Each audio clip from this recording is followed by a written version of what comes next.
As a premier community in Hampton Roads, James City County strives to maintain a high quality of life for all citizens through sound fiscal management and legislative actions.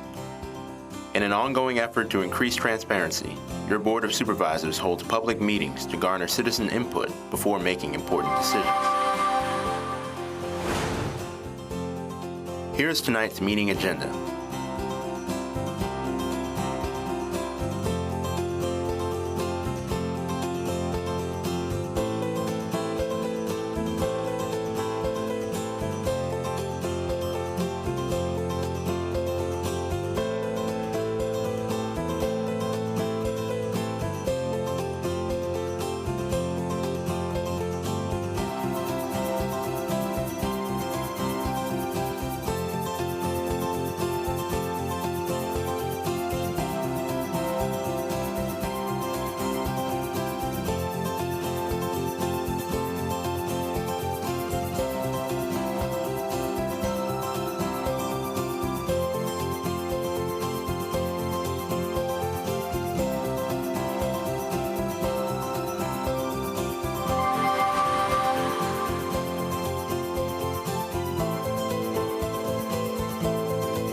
Stay tuned. The Board of Supervisors meeting will begin shortly.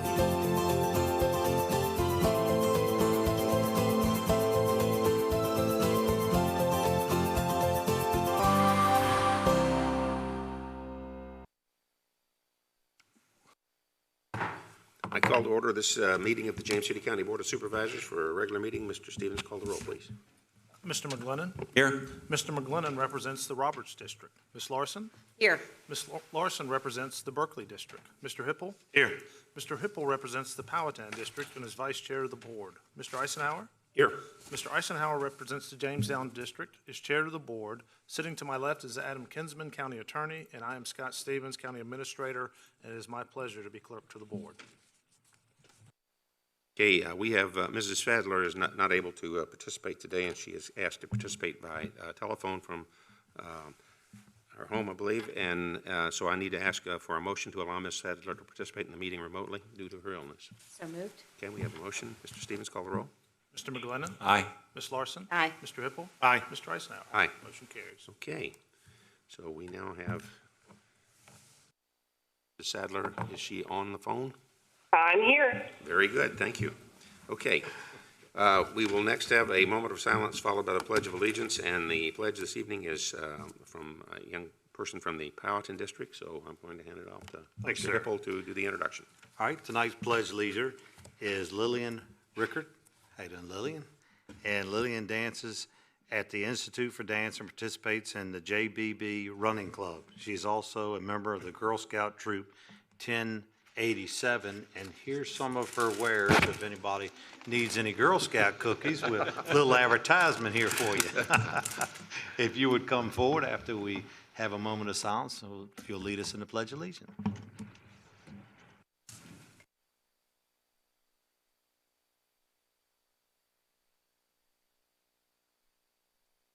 I pledge allegiance to the flag of the United States of America and to the republic for which it stands, one nation, under God, indivisible, with liberty and justice for all.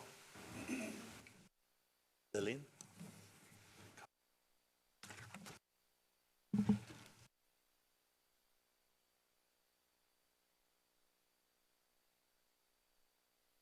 Oh.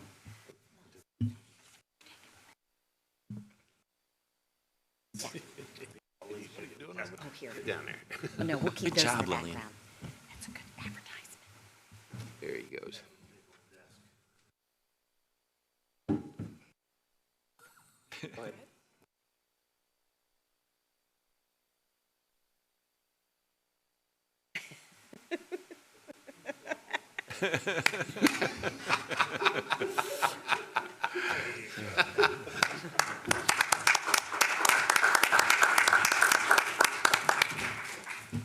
Thank you. Okay, we have no presentations this evening, so we will go straight to public comment, and I have two cards. Our first speaker will be Peg Borman.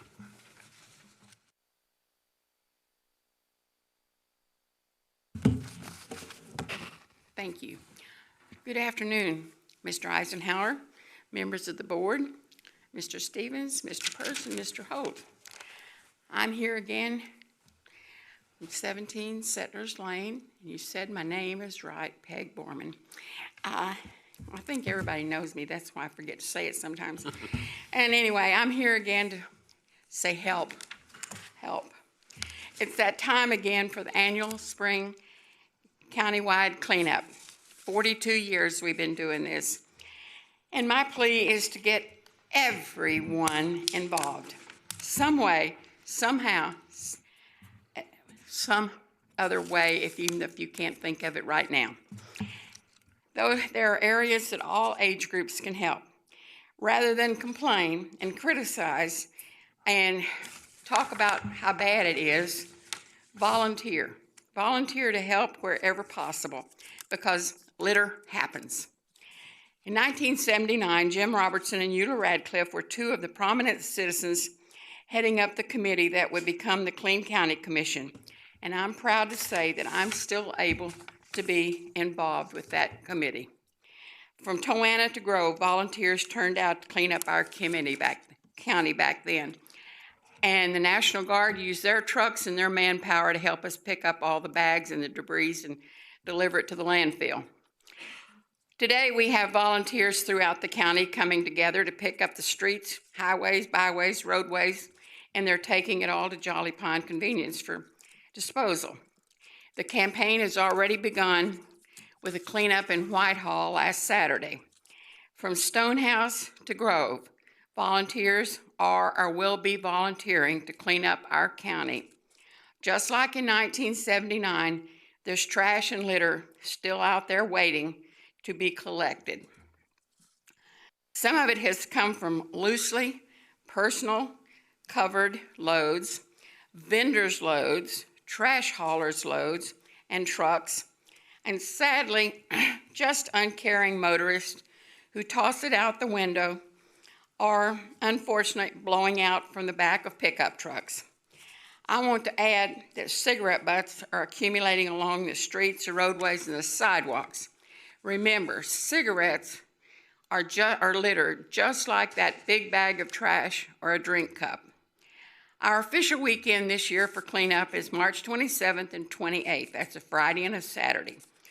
Registered participants may bring their collections to Jolly Pine Convenience Center between 12 and 4 on Friday and 7 to 4 on Saturday. We're waiving the dumping fee at those hours for those who are signed up registered. I bit my tongue, and so I'm having a hard time talking. But anyway, participate. Simply email me at pborman@cox.net or call me 757-565-0032, or you can go online, jamescitycountyva.gov/3512/spring cleanup. If you have an area or site or a neighborhood you wish to sign up for, that's great. If not, we can find you a location. You may clean up all month, but in order to unload without a fee, it must be on those 2 dates and those times that I've already mentioned. We have a deadline to register March 20th in order to provide you with bags, grabbers, and necessary tools. However you wish to help, we will try to work with you however possible. We together can clean up James City County. We need to clean up the roadsides, the ditches, the streets, and along the sidewalks in order to conquer the accumulation of trash and litter. If we all take an active part in all areas of the county, we will have a safer, more sanitary, more beautiful, pleasant place to live, work, and play. Then we must all strive to keep it that way in the future. You can make a difference. Littering is illegal.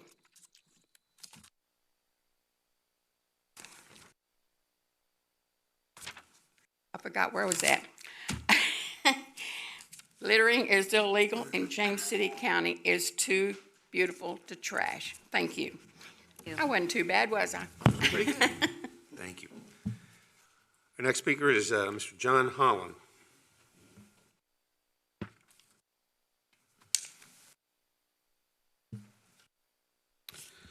Good evening, Mr. Chairman, and to the rest of the board. I'm John Holland. I live at 6273 Centerville Road. Miss Peggy one evening saw me picking up trash on the front of the front of my properties up to Centerville Road, and called me one evening. She informed me of what she was doing with this trash situation, as well as helping with the environment on the county. As we talked on this issue, I told her that my wife teleworks at home, and it informed me more than once, because I was wondering why there was always so much trash in front of our, front yard, that she sees these large tractor trailers coming up and down, I guess going to dump at Jolly Barn Road, and they drive by most of the day. I know some of the trash along the road comes from, everyday regular common traffic on the roads. But most of the trash problems, at least where I live at, are coming from these commercial trucks. I have seen them when I make a trip to Lowe's or something like that. One day when I happen to take off, I'm behind them, and I see the technology they have to keep these. It's just basically like a large black cover, just kind of flapping in the wind. Well, that wind gets under there and basically causes like a cyclone, and it's just throwing more out than what people, than what they're taking to the dump. So that probably needs to be looked at. I mean, I keep my yard clean. I don't mind doing it, but I mean, I know that's where it's coming from, and I keep my neighbors clean just because he's too lazy to do it. So, but anyway, just wanted to let the board know that is a problem, especially with the technology of the truck. Something, I mean, maybe possibly like, a shell to actually be tied down instead of just this flap that just comes over and just kind of, flaps in the wind. So that's all I have. Thank you. Thank you, Mr. Holland. Okay, now that's the end of our public comment speakers. We now move to the consent calendar. On the consent calendar, number 1, minutes adoption. Number 2, award a housing choice voucher program, $26,500. Number 3, award HUD mainstream vouchers, $147,996. Number 4, dedication of Kingsway and Queens Path. Number 5, contract award, consultant services to study potential organizational alignment of Colonial Behavioral Health and Old Town Medical and Dental Center, $85,000. I'll look to the board for either a motion or if anything wants to be pulled. Anybody wants anything pulled? Motion for approval? Motion for approval. Okay. Mr. Stevens, call the roll, please. Mr. McGlinnan. Aye. Ms. Larson. Aye. Mr. Hippel. Aye. Ms. Sadler. Aye. Mr. Eisenhower. Aye. Motion carries. Okay. We now move to public hearings, and I will start by acknowledging that we have our Planning Commission representative this evening is Ms. Leverance in the audience. And we will start with public hearing number 1. It's SUP 19-0025, 5403 Riverview Road Tourist Home. Ms. Costello. Thank you, Mr. Chairman and members of the board. Ms. Elaine Henk has applied for a special use permit to allow for the operation of a tourist home at 5403 Riverview Road. The tourist home SUP will allow for the short-term rental of a 4-bedroom home with no changes to the size or footprint of the home. The property is zoned A1, general agricultural, is designated rural lands in the comprehensive plan, and is located outside the primary service area, as are all surrounding parcels. Staff consider the home's location, lot size, parking provisions, and screening all to be favorable factors in the evaluation of this application. Staff is recommending conditions which are intended to mitigate the impacts of the use and preserve the residential character of the home. Staff finds the proposal to be compatible with the 2035 Comprehensive Plan, zoning ordinance, and surrounding development. On February 5th, 2020, the Planning Commission recommended approval of this application by a vote of 5-1. Staff recommends approval of this application subject to the conditions in the resolution in tonight's packet. At this time, I'll be happy to answer any questions you may have, and the applicant is also available. Thank you. Any questions for Ms. Costello? Ms. Leverance, if you will come forward and give us the Planning Commission view of this.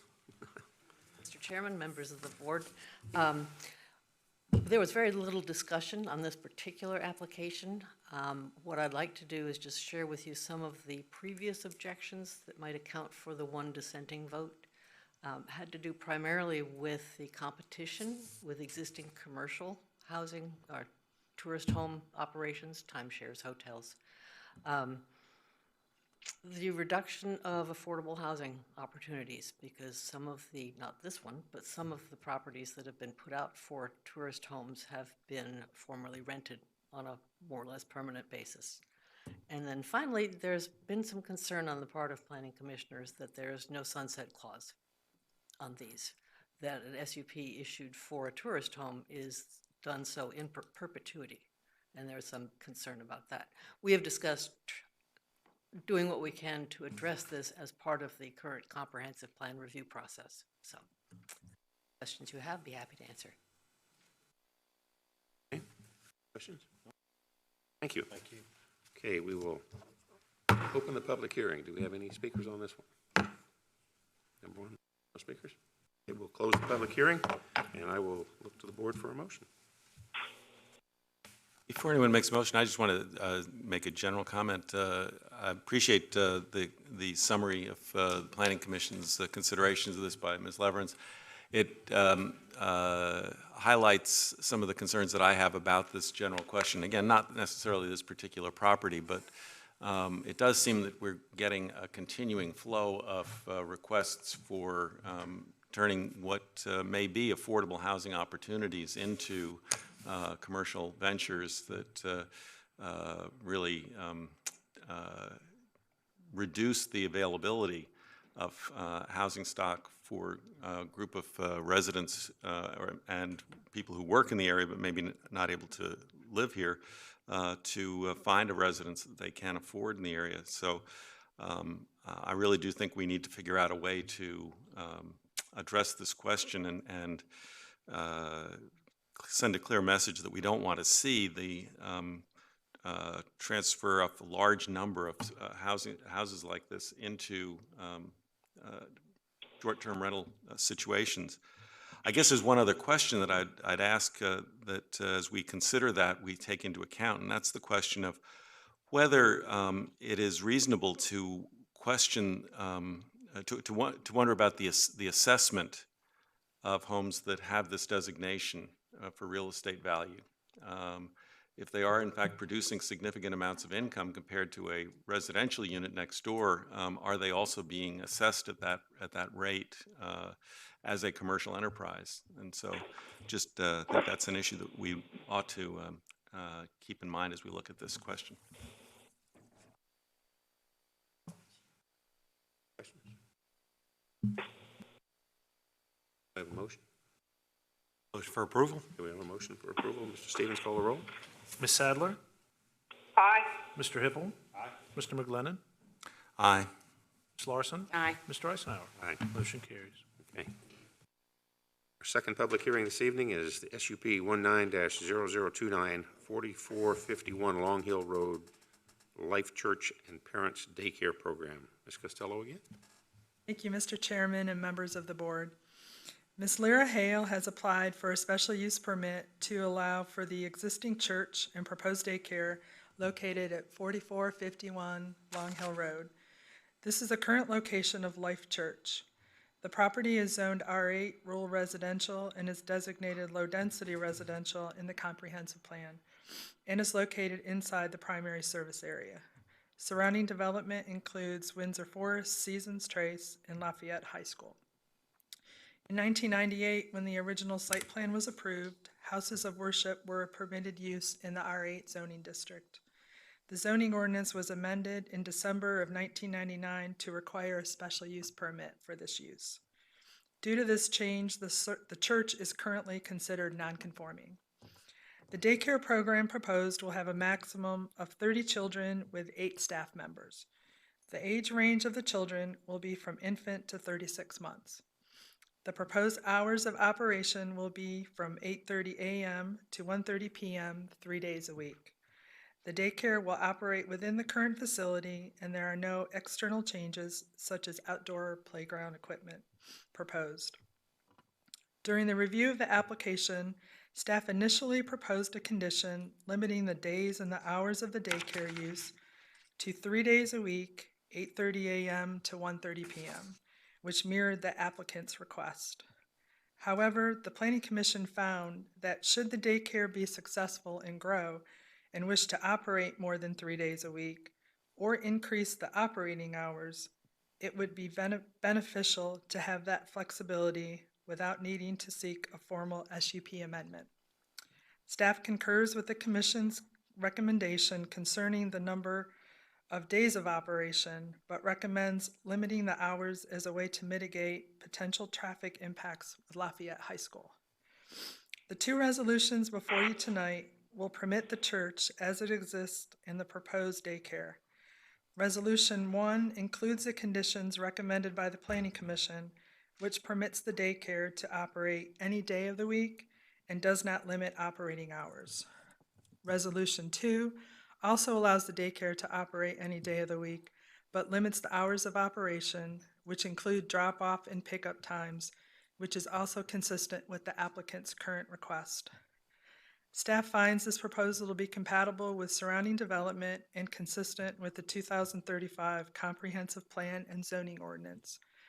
On February 5th, 2020, the Planning Commission recommended approval of this application by a vote of 4-2, with conditions found in Resolution 1. Staff recommends that the Board of Supervisors approve the application subject to the conditions in Resolution 2. I'll be happy to answer any questions you may have, and the applicant is also available. Thank you. Mr. Chair, if I might ask a quick question? Go right ahead. Yes, I just wanted, the phone was breaking up a little bit. I want to make sure that I heard correctly that the applicant is in favor of Resolution 2 that provides conditions. Yes. Yes, the answer is yes. That is correct? Yes, that is correct. Can you hear? Yes. Thank you very much for clarifying. Okay. The only other question I had was, I guess the church is legally non-conforming because the previous SUP that would have made it conforming was never activated, correct? When it was first built, Yeah. it was permitted. Yeah. They had an SUP that expired because one of the conditions, they were supposed to start construction within a certain time period, so that SUP expired. Okay. So that's what makes it legally non-conforming right Yes. now. And then this SUP would bring them back into conformance? Yes. Okay. That was the only question I had on that. Okay. Any other questions for staff? Okay, let's have Ms. Leverance come up and give us the Planning Commission summary. Thank you again. The commission agreed that not limiting the number of days made sense. Where we disagreed was on limiting the hours. The majority of us felt that just in case they decided to expand the program, that it would make sense for them not to have to come back through the legislative process. Others of the commissioners thought that because the applicant really only wanted to operate this from 9:30 to 12:30, adding an hour on each side for coming and going, and because it's a parent's day out, it's not a traditional daycare program, that expanding it to, say, a full-day program would change the nature of the SUP. So that's really what it came down to. Questions for Ms. Leverance? Okay, thank you. Oh, and we also did not have we did not share the staff's concerns about the impact on traffic. The impact on what? We did not share the staff's concerns about the impact on traffic if the hours were extended. Okay, thank you. Thanks. All right.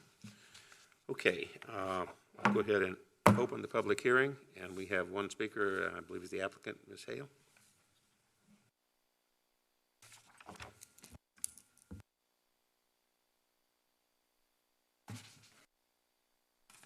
Thank you, Mr. Chairman and members of the board. My name is Leah Hale. I live at 140 Country Club Drive, and I currently attend Life Church, and I would be director of the Parents Day Out program should you approve our application. If you visit our site, you understand that we have a very large building we're grateful for, but sees most of its use on Sunday mornings. This program would allow us to use our building for further connection and outreach in our community during the week when otherwise our building is empty. The intent of the program is not to provide a full-scale daycare preschool, but rather to provide times for parents, both in our church and outside of it, to get their weekly shopping done, get a haircut, go to the doctor, etc. Similar programs are run in other area churches in City of Williamsburg and York County. We're pleased that the Planning Commission is presenting you with an option that would allow us to change or expand our days and times without coming before you again to amend our SUP. That said, we have no objections to the original conditions as offered to the Planning Commission. I'm very grateful for your time and be happy to answer any questions that you guys have. Questions?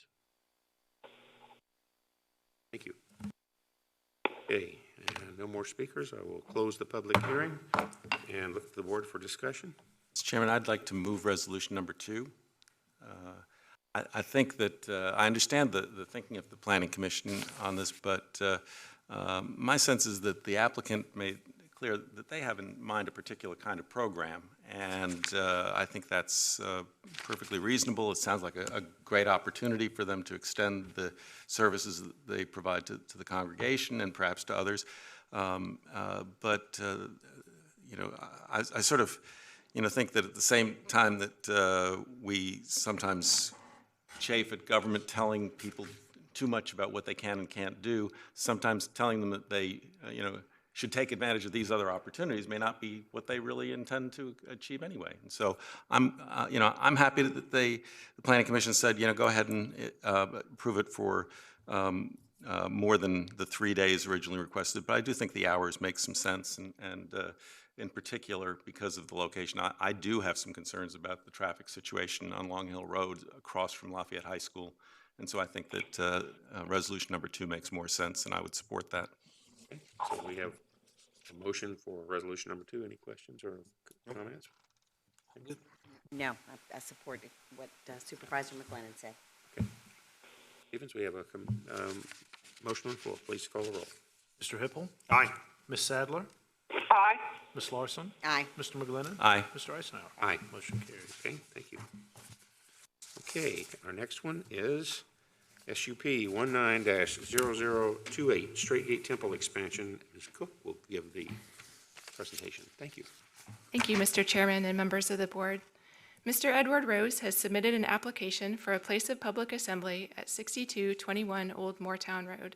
The property is currently zoned R2 General Residential and is designated Low-Density Residential on the 2035 Comprehensive Plan Land Use Map. The existing structure will be rehabilitated prior to occupancy, and the master plan permits an additional 1,771 square feet of building area, bringing the total to 3,271 square feet. With the new addition, seating for up to 160 people is planned.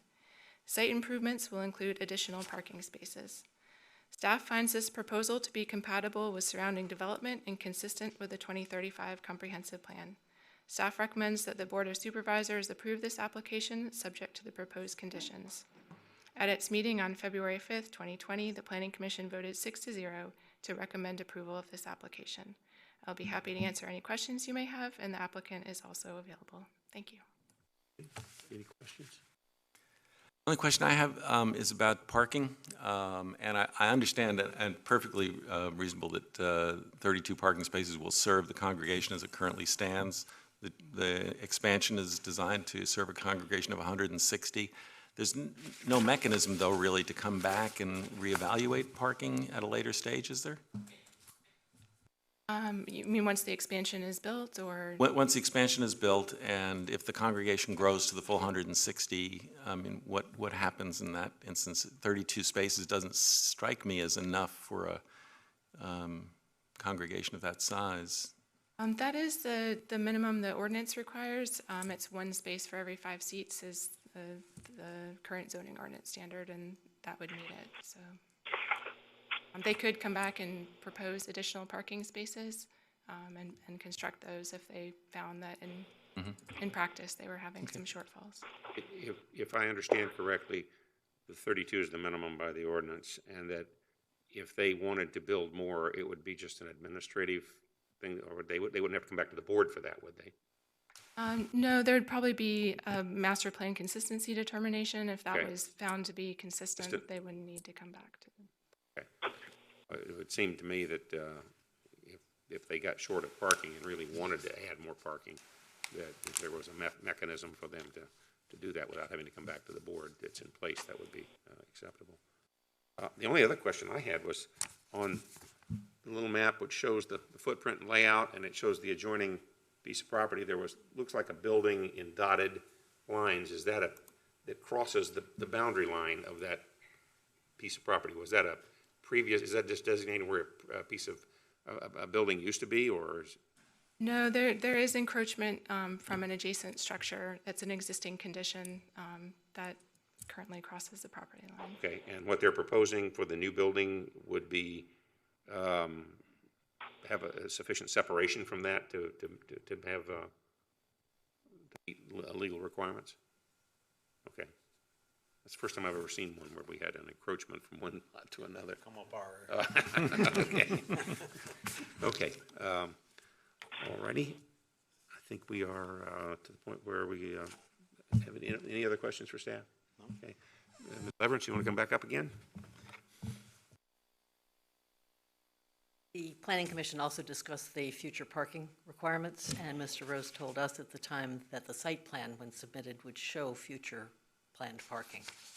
So it would then be an administrative change. Administrative change. We didn't have any objections to this program. We passed it 6-0.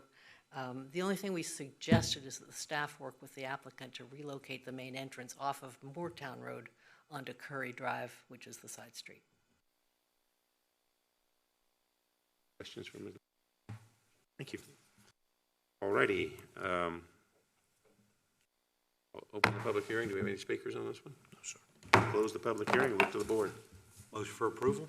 Okay, we have a motion for approval. Mr. Stevens, call a roll. Ms. Sadler?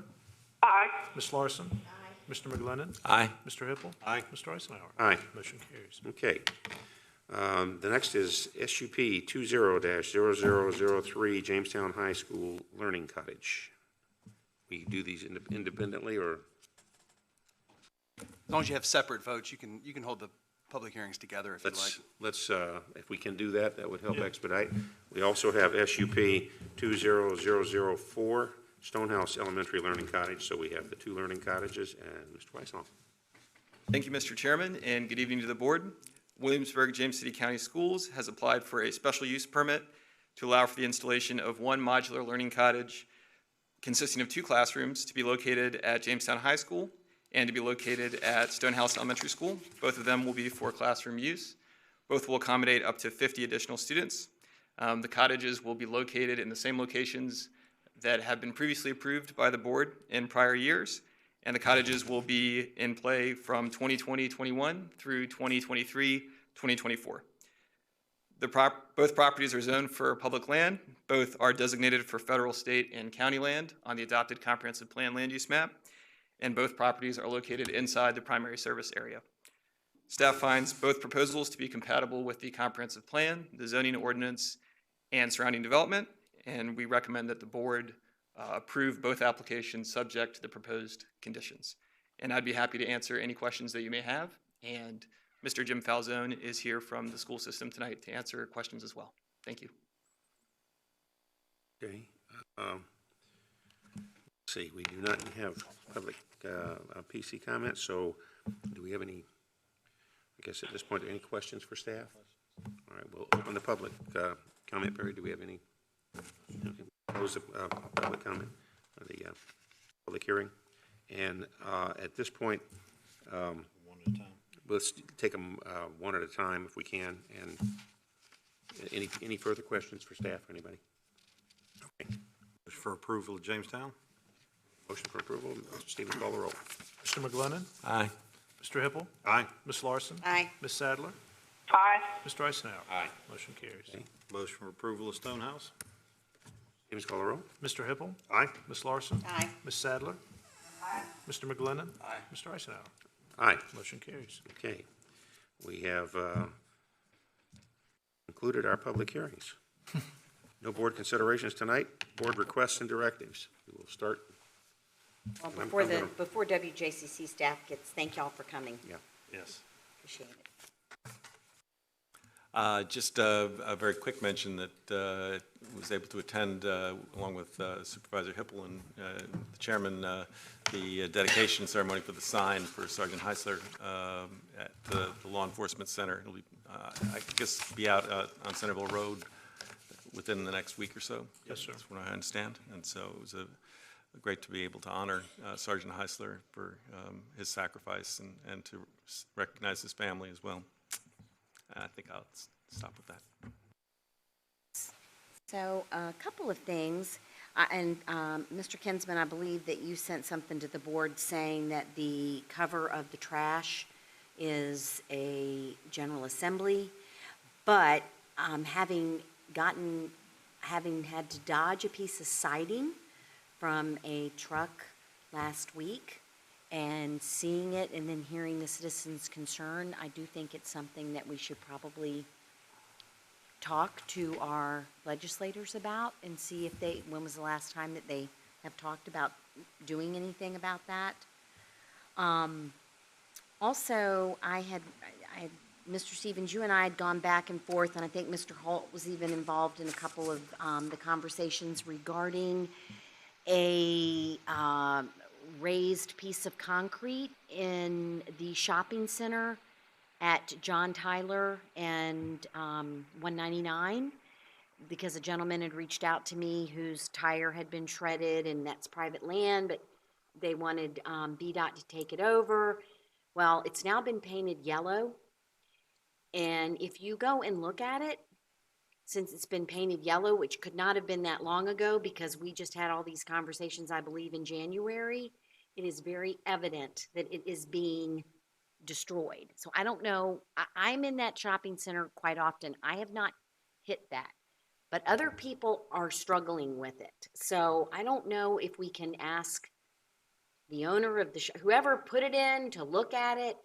I happen to know someone that runs a very popular site on Facebook, and this particular topic got 274 comments this past weekend, and probably I just did a quick glance through. There were probably 10 people who had ruined a tire. I mean, so yes, we can talk about people's driving, but there's something going on that I think somebody just needs to take a look at, because it's getting to be very frustrating. So, and if it wasn't very evident that it was brand new paint and it yet had been just chewed up. So if any help y'all can give me in that regard, I would really appreciate. Ma'am, we'll take a look at that. Thank you. I also, Supervisor McGlennon, I thought, raised a really important point about the tourism homes and the tax assessment on that. And I had sent something to Mr. Kinsman recently. I have a house in my district, and happens to also be my neighborhood, that has sat not completed for almost 25 plus years. It's very, very frustrating for the neighbors, as you can imagine. Mr. Kinsman has been gracious enough he's going to have some neighbors that have been particularly aggravated about the situation. We're going to come in, tell them what ability we have, which is pretty much nothing, but we're going to at least explain the situation to them. But I had asked Mr. Kinsman about upping, because their tax assessment's pretty low, because they're sitting there with a house that hasn't been completed. Well, frankly, it should be the exact opposite. It should be tremendously high, because they're bringing down their neighbors' assessment and their neighbors' ability to sell. And that really frustrates me. Same goes for, we were contacted recently about a junkyard situation in a neighborhood.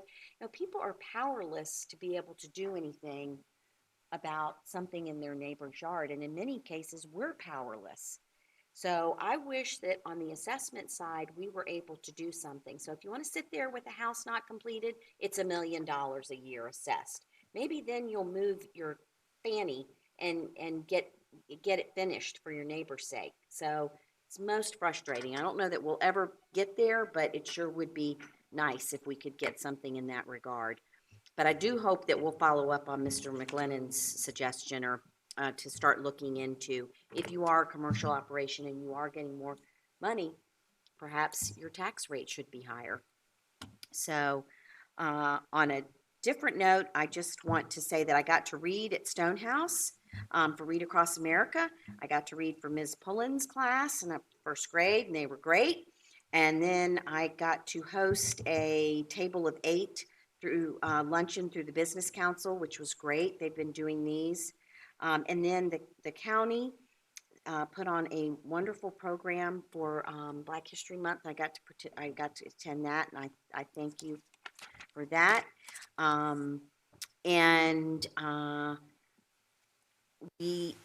Supervisor McGlennon and I will be talking to the Sorensen PLP class on Friday, and so we still got a lot going on. Guess that's it. Thanks. I'm good. I don't believe that. She covered it all. Not for 1 minute. Thank you. Not for 1 minute. You're good? Yes, I'm good. Okay. All right. Sue? Just happy to keep my local doctor's offices and pharmacies in business with ongoing bronchitis. Just saying. Hope you feel Okay. better. Hope you're feeling much better. Thank you. Okay. I had a chance to attend the League of Women Voters tea to celebrate the 100th anniversary of the ratification of the 19th Amendment. And it was a very impressive program. It was a packed house. And I kudos to the League of Women Voters for putting on such a superb program. February the 18th, the community conversations that we held at Legacy Hall was a good turnout. I think we sort of reset and restarted, and I think that the briefings and questions and answers for the citizens were right on, and I hope we get good feedback and participation in that going forward. School liaison meeting that we attended on the 20th, I believe this was the one you were not able to meet. I think their budget shortfall at that time was about $2 million. We'll see how things work out. They have a medical cost increase for teachers of 3.5%. Apparently it's going to be passed on to the employees. So those are a couple of things from their budget that we can expect coming forward. On the 28th, the Black History Month, I would echo really a great program. The theme was the power of the spoken word, and Mr. Michael K. Williams gave a very good presentation. Dr. McGlennon and Ms. Larson were there with me. I've got to specifically compliment the WJCC Jazz Ensemble from the schools. They were superb, and that the catering from Corey's Kitchen Catering was excellent as well. So, and many thanks to the committee, the staff folks who helped organize and make this thing happen. On February the 29th, I had the privilege of going up to the Virginia War Memorial, where we dedicated the Shrine of Memory expansion, and it's now a little easier to get into and out of because they have now underground parking, so there's plenty of parking there at the War Memorial. If you've never been there, it overlooks the James River. It's very interesting, and the new pavilion contains the names of those Virginians we have lost in the War on Global Terror and beyond, so there's room to grow for that. Senator Kane was there, and our keynote speaker was General Jumper from the former Chief of Staff of the Air Force. I would throw a couple of other things out for consideration. I know that the state sort of mandates the covers for these trucks and stuff, but I believe if something falls off, even with the cover, that our police have the ability to stop them and ticket them. And maybe we can have this be an interest item, especially on patrols along the Centerville Road area. That seems to be the predominantly the area that is impacted on the way out. So the other question I would have about the house, the incompleted house, does it have a certificate of occupancy? I mean, are people living in it? No. No one's living in it? No. Wow. Answers that question. Okay, then my last item, and I'm going to send a copy of this to all the board members as well. We've been working with Parks and Rec, but I'd like to let the public know that National Vietnam War Veterans Day is going to be on March 29th. We're going to have a celebration at 2 p.m. out at Veterans Park. It's co-sponsored by the Vietnam Veterans of America Chapter 957, the James City County, and the Business Council of the Chamber and Tourism Alliance. This day was first observed as a one-time event in 2012, but it was recognized as an annual event by the Vietnam War Recognition Act of 2017. So We have actually held a ceremony out at the Memorial and Veterans Park one time, last year. Had a good turnout.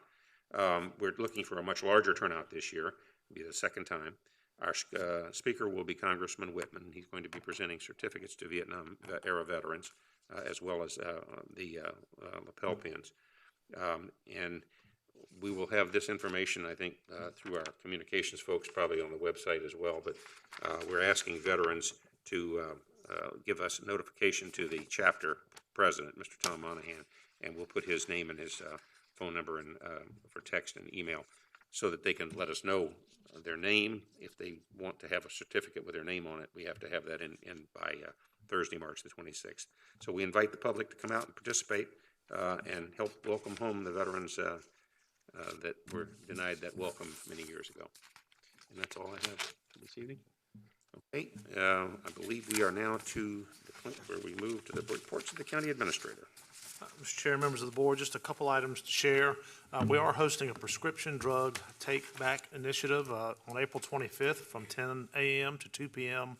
Officers with the James City County Police Department and Drug Enforcement Administration will be at our Law Enforcement Center at 4600 Opportunity Way, again, April 25th from 10 a.m. to 2 p.m., collecting potentially dangerous, expired, unused, or unwanted prescription drugs for destruction. The program is anonymous. No questions will be asked. Prescription solid dosage medications, i.e. tablets and capsules, will be accepted. Again, April 25th from 10 a.m. to 2 p.m. at our Law Enforcement Center at 4600 Opportunity Way. So I would encourage the community to take advantage of that. I also want to mention the COVID-19, at least what it means for James City County and what our staff is doing. We're having a lot of conversations internally about our staff and our response if and when we have to this disease in our community. We are in regular contact with the Virginia Department of Health and other local governments throughout the Hampton Roads region.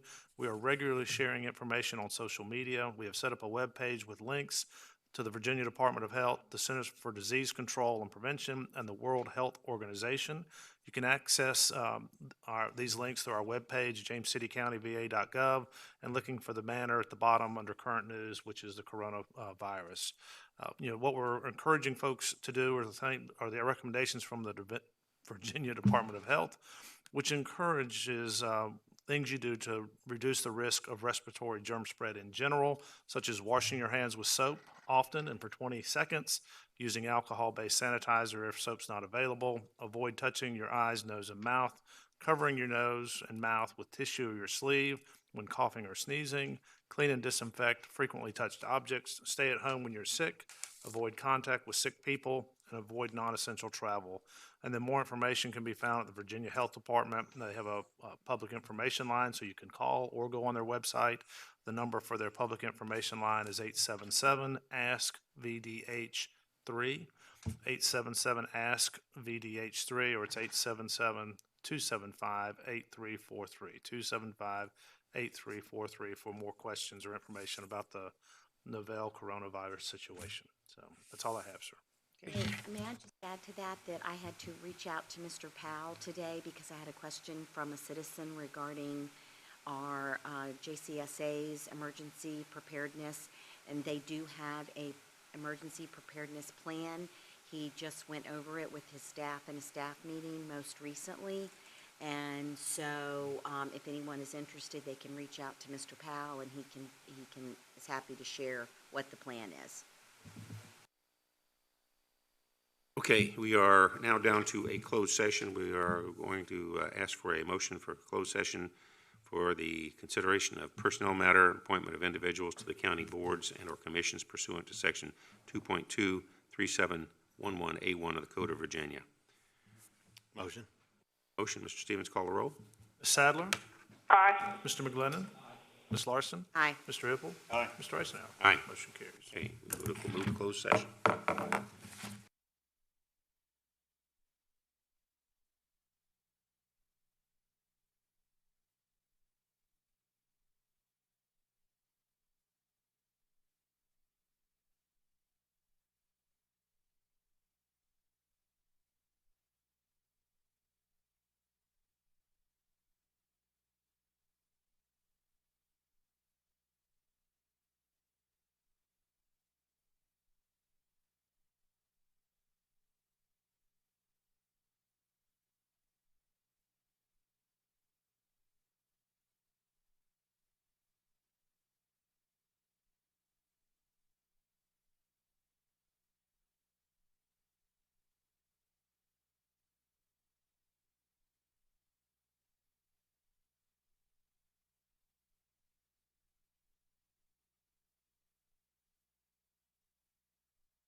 back to order, and I will look for a motion to certify. Mr. Chairman, I move to certify that we only spoke about those items we indicated we would speak about in the closed session. Okay, thank you. Mr. Stevens, we have a motion. Please call the roll. Mr. McGlinnan. Aye. Ms. Larson. Aye. Mr. Hippel. Aye. Mr. Eisenhower. Aye. Motion carries. And Mr. Chairman, I move that we recommend to the Circuit Court Judge the reappointment of David Odie Jr. to the Board of Zoning Appeals for a new 5-year term. And should we do them separately or you want to do together? them both, or? No, well, this is a recommendation, so let's do this separately. Okay. Do them separately, Do please. it separately, all right. So, Mr. Stevens, we have a motion. Mr. McGlinnan. Aye. Ms. Larson. Aye. Mr. Hippel. Aye. Mr. Eisenhower. Aye. Motion carries. And, Mr. Chairman, I move that we appoint Brenda Barrera to a 1-year term on the Historic Triangle Bicycle Advisory Committee, and Theodore Ted Hansen to a 2-year term on the Historic Triangle Bicycle Advisory Committee. Okay, Mr. Stevens? Mr. McGlinnan. Aye. Ms. Larson. Aye. Mr. Hippel. Aye. Mr. Eisenhower. Aye. Motion carries. Okay. All right, I believe we have concluded the business, and look for a motion for adjourn until 9 a.m. on March 13th, 2020 for the joint meeting with the WJCC schools in the city of Williamsburg at the Stryker Center. Motion? We have a motion. Mr. Stevens, call the roll. Mr. McGlinnan. Aye. Ms. Larson. Aye. Mr. Hippel. Aye. Mr. Eisenhower. Aye. Motion carries. Okay, we are adjourned.